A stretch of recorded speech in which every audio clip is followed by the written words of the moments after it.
এত গরমে ছোট বড় সকলের জন্য বানিয়ে ফেললাম মালাই কুলফি। তার জন্য আমি গ্যাস ওভেনে 1 কেজি দুধ নিয়ে সেটাকে ফুটতে দিলাম। আমি প্যাকেট দুধ ইউজ করেছি, আপনারা যে কোনো দুধ ইউজ করতে পারেন। দুধটা ফুটতে ফুটতে আমি তার মধ্যে অ্যাড করলাম 3টে এলাচ গুঁড়ো। সেটাকে ভালো করে ফুটতে দিয়ে তার মধ্যে আমি অ্যাড করে দিলাম কিছুটা কেশর। এলাচ আর কেশরের একটা দারুণ ফ্লেভার, যেটা কুলফিতে দারুণ লাগে। আর কেশরের একটা নিজস্ব কালার আছে, আমি এখানে কোনো ফুড কালার অ্যাড করিনি। কুলফিটায় যে কালার এসছে সেটা কেশরেরই। তারপর তার মধ্যে অ্যাড করে দিলাম কিছুটা ড্রাই ফ্রুট, কাজু, কিশমিশ, আমন্ড, পেস্তা, যেটা আমার কাছে ছিল।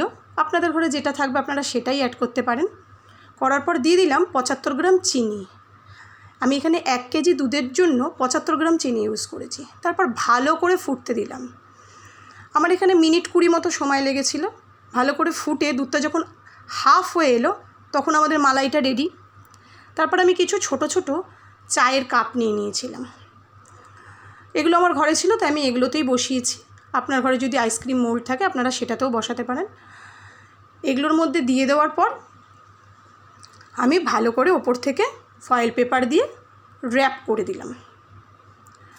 ফয়েল পেপার দিয়ে র্যাপ করে দেওয়ার পর আমার ঘরে কিছু আইসক্রিম স্টিক ছিল, সেগুলো ওপর থেকে গেঁথে দিলাম।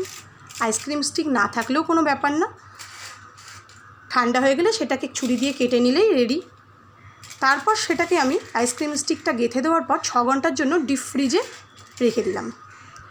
6 ঘন্টাই রাখলে হবে, তাতে আমাদের কুলফি রেডি হয়ে যাবে। 6 ঘন্টা পর ডিপ ফ্রিজ থেকে বার করে কাপ থেকে খুলে নিয়ে ঠান্ডা ঠান্ডা সার্ভ করে দিন মালাই কুলফি।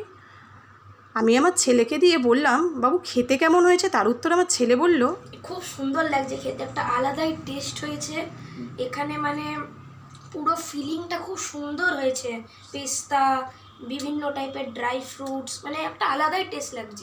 ভিডিওটি ভালো লেগে থাকলে একটা লাইক করে দেবেন, কমেন্ট করে দেবেন, সাবস্ক্রাইব করে দেবেন। সকলে ভালো থাকবেন, সুস্থ থাকবেন আর সকলকে ভালো রাখবেন। টাটা।